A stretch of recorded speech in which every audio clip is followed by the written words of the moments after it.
Mahasiswa menuntut penuntasan sejumlah kasus dugaan korupsi yang ditangani Kejaksaan Negeri Palopo. Dalam aksi ini, mahasiswa memaksa masuk ke dalam gedung kejaksaan dengan cara mendobrak pintu pagar. Aksi saling dorong antara mahasiswa dan petugas keamanan pun terjadi hingga pintu pagar kejaksaan roboh.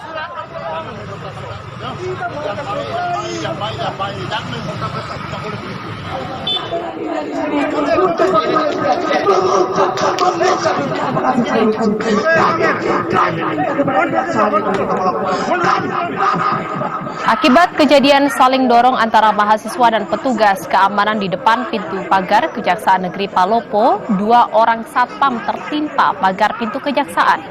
Setelah mendapat perawatan di rumah sakit, 1 orang satpam dinyatakan meninggal dunia. Sementara 1 orang satpam lainnya masih menjalani perawatan medis.